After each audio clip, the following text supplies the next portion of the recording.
রাজস্থানের মধ্য দিয়ে আনা যায় বা সেই ধরনের মানুষকে এখানে সার্ভিসটা দেওয়া যায়, সেই জন্য কিন্তু ভারত সরকার চেষ্টা করছে এবং সেটা হয়তো কয়েকদিনের মধ্যে আরও কয়েক বছরের মধ্যে কার্যকর হয়ে যাবে। আফগানিস্তানও চেষ্টা করছে, যেভাবে কুনার নদীর জল পাকিস্তানে যাচ্ছে, এখানে পাকিস্তানের মানুষ নিঃসন্দেহে উপকৃত হয়, কিন্তু আফগানিস্তানেও কিন্তু জলকষ্ট রয়েছে। এই জলকষ্টটাকে যাতে আফগানিস্তানে সেই নদীটাকে বাঁধ দিয়ে যাতে সেখানে জলটাকে স্টোর করা যায় এবং এই স্টোর করার জলটা যাতে আফগানিস্তানের ল্যান্ডে যাতে ইউজ করা যায়, সেখানে যাতে কৃষিকাজটা করা যায়।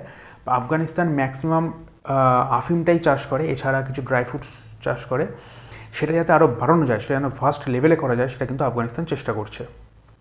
এবার একটা কথা বলে রাখি, পাকিস্তান হঠাৎ করে আফগানিস্তানের ওপর আক্রমণ চালাচ্ছে।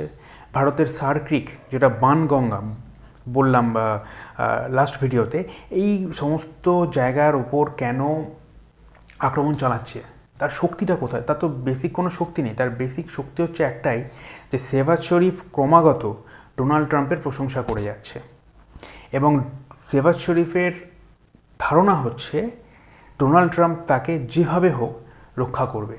তার ফলে কি, যে ডোনাল্ড ট্রাম্প যতদিন চেয়ারে আছে, শেহবাজ শরীফ বা পাকিস্তান গভর্নমেন্ট কিন্তু ধরে নিয়েছে তারা কিন্তু সেফ।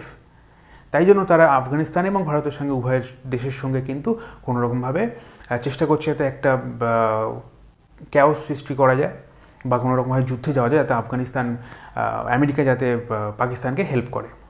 এই ধরনের কর্মকাণ্ডে কিন্তু পাকিস্তান জড়িয়ে যাচ্ছে।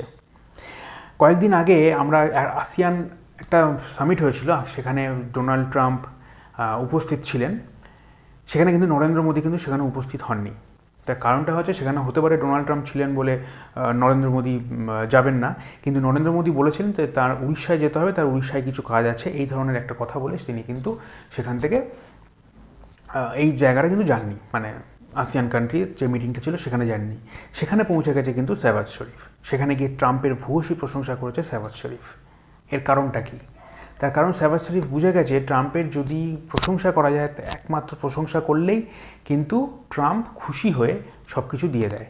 ওরা এই জায়গাটা ধরে ফেলেছে পাকিস্তান, যার ফলে যেখানে যাচ্ছে ট্রাম্পের ভূয়সী প্রশংসা করছে। এর ফলে কি হচ্ছে, ট্রাম্প কিন্তু পাকিস্তান যা করছে, কিন্তু ট্রাম্প কিন্তু সেই ধরনের কোনো রকম স্টেপ নিচ্ছে না।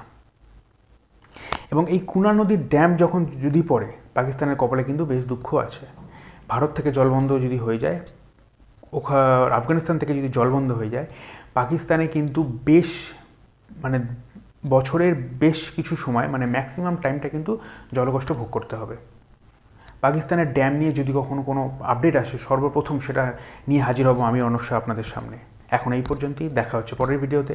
জয় হিন্দ, জয় ভারত।